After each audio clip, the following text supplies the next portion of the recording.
my Gotzipika grandmother, Chaya Bas Avraham, my father's mother, was a very, very strong person.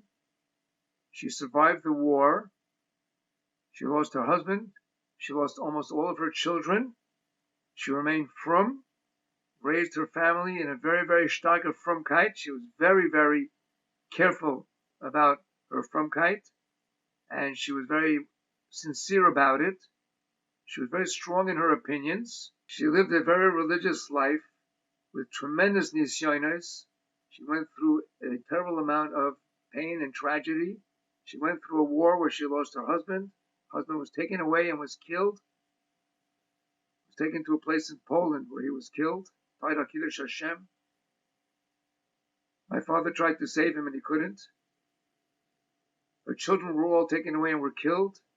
She saved one daughter, my aunt, my one single relative that I have. Baruch Hashem, I have an aunt with cousins, and now we have Einiklach and family growing again. But she remained strong throughout all of that. She never once compromised on her Yiddishkeit. Towards the end of her life, she became chronically ill with malignancy, and had tremendous amount of difficulty. You have to remember this was in the early 1950s. The whole field of oncology had not yet been born.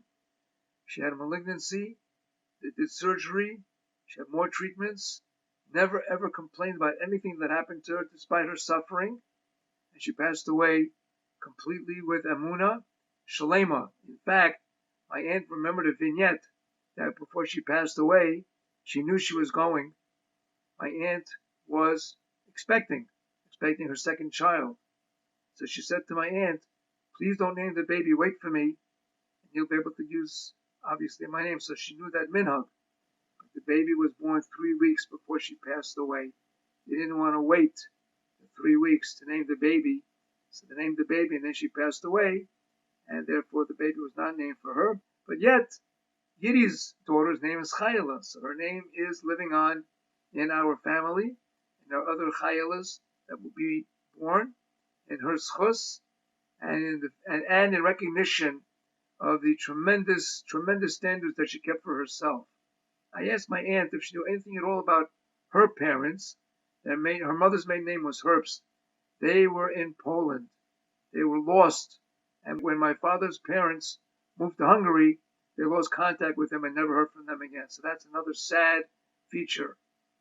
If you think about it, up in Shemayim, they're all getting together for this yard site so that they are all together and they're meeting together and enjoying their own company together in Gan Eden, because that's obviously where they are.